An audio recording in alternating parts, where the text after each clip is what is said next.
Just talking about Servando and what he's brought to the midfield. Servando's obviously had to step in. He's played with different partners. He's played with Alonso, he's played with Rose, he's played with Kasky, he's played with Shawry, and he's done well. He's been steady. He's trained well this season. He's been in form, and when the opportunity presented himself, to him, he got out in the field and he's done well. What has he learned playing aside guys like Ozzy and Shawry?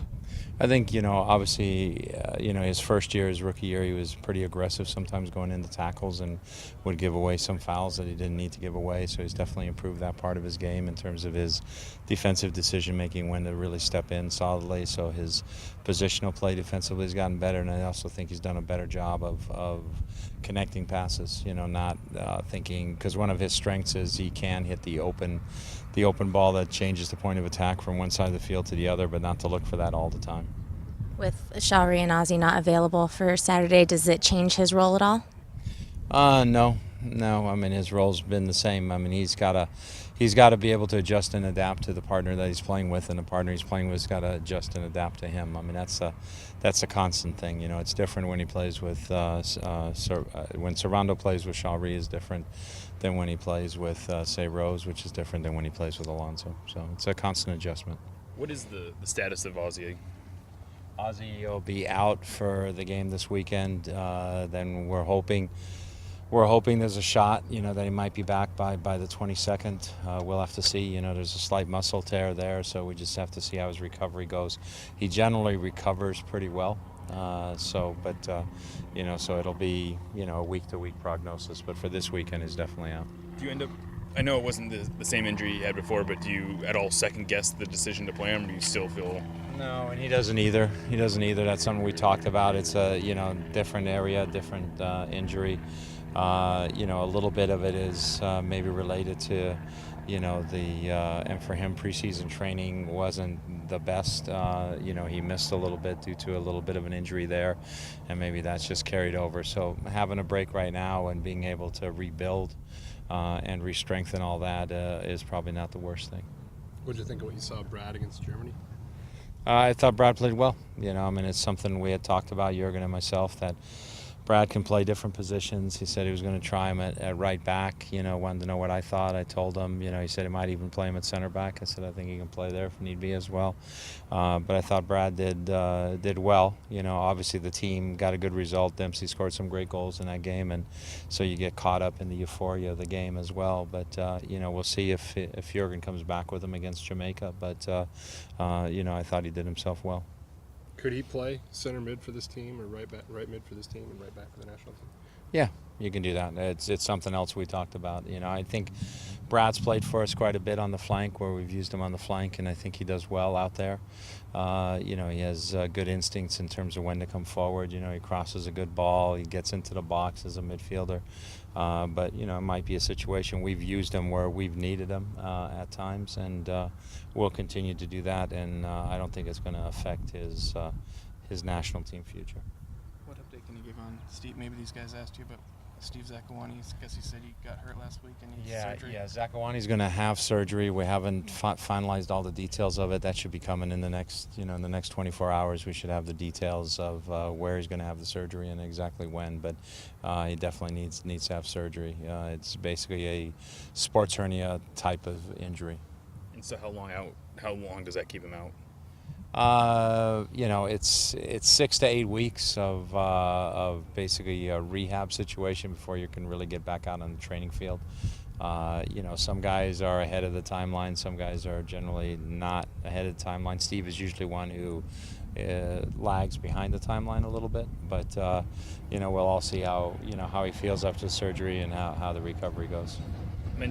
Mentally, how is he doing with that? I would imagine it's a blow to come back the way he's come back and then have to deal with something. Yeah, it's been tough. I mean, obviously I haven't seen him, because we gave him a few days off when we were on the road last week. We texted to each other. Texting, they don't answer the phone. Texting is the way to communicate, and I don't tweet, so I couldn't tweet him.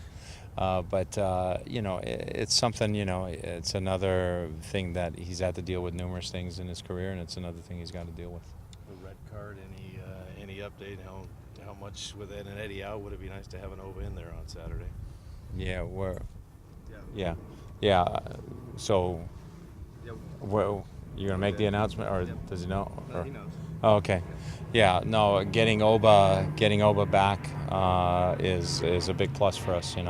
Oba and Lamar, have played together fairly well, and being able to come back with those two is a huge plus, and helps us in terms of making our lineup decisions this weekend, especially with Eddie being gone. Do you feel like getting him back is a bit of a comment on the call in the first place then? Like I said, nobody cared about my opinion the last time. I don't think they care now. We're just we're happy that the process works. It's a process that was established this year. We decided that we were going to pursue it and take advantage of that opportunity because we thought there were some things to look at, and obviously the process worked, and the card got rescinded. What is that process like? Well, it's a process where you're allowed to go and have them look into a card situation, that happened in a game, and you got to make sure it's not a frivolous thing, so you're not pursuing things that really have no merit. And they have a system, a check and balance system set up so that you don't do that, because there's fines or punishments that result in that. But if you have a case, they're willing to listen to it. Just as they're willing to add on to games when somebody does something, they're willing to listen to it if there was maybe something that maybe didn't deserve that card, and in this case it proved out. So does someone actually meet with an official and you make your case, or do you just send an email, or how does that work? You present your case, and then they look at the play, and in some cases I think they talk to individuals involved as well. The union is involved also. The union is protecting the rights of the players, so if they think it's a frivolous pursuit, they can sort of stop that pursuit on behalf of the club, because the club might want to say we want to pursue it, but they're saying no, this really isn't one to pursue. So so you got to align all those things. So there's a lot of things that take place in terms of reviewing the play, in terms of submitting an appeal, and also in terms of their work of either interviewing people or talking to people. Obviously, they've taken away this red card, but looking back at some of your other red cards, is it sometimes not a negative and more a positive that just players playing with passion? Yeah, so, sometimes it's passion. I think it was a little bit frustration in Shaw Ree's case, in the LA game, because of the way the LA game was going, and sometimes red cards happen because guys are maybe a little overzealous, or trying to win the ball for your team, or just be dominant for your team. So there's always different reasons for them. So you got to look at each one separately. You can't get caught up and say, hey, this is good or it's bad. If you're getting double yellows for protesting to the referee, if you're getting it for kicking the ball away on set pieces and silly things like that, then it's something to worry about. I know more generally, even though it won't sound that way, can it be a win-win situation to just not have certain refs ref certain teams? No comment really on that. I think the referees get assigned by the league, and they determine whose game they're going to referee. So I try and stay out of that. I got enough problems. Saturday's 3 points, but yet it's 70 degrees, blue skies, Vancouver in town, 50,000. Just your thoughts on this match? That's great. It's going to be a great day of soccer. Everybody should be there. We still got some seats left, I think. So it's going to be a great day. I think people can have a wonderful afternoon, enjoy themselves, and then come out and have a great experience. Watching a Cascadia Cup game, and I know our team's looking forward to it. For us, we want to get another 3 points. These 3 points are important to us. We're at home. The chance of being able to get 21 points on 13 games is good. Gives us a chance to, on same number of games, jump ahead of the Galaxy, for example. Those are important little goals. You mentioned you talked to the Honduras coach. Was the Gold Cup something that came up with Mario Martinez, him not being on the preliminary roster? Yeah. He said he was going to use him in the qualifiers, and he would use him in the qualifiers throughout the year, but then he would not use him in the Gold Cup. Does that also mean you guys hope to keep him around, even though his loan, I guess, is coming up here in the summer? Yeah, that's an Adrian question, but for sure, I think he's done well. He's a player who can help us, and I think things will work out.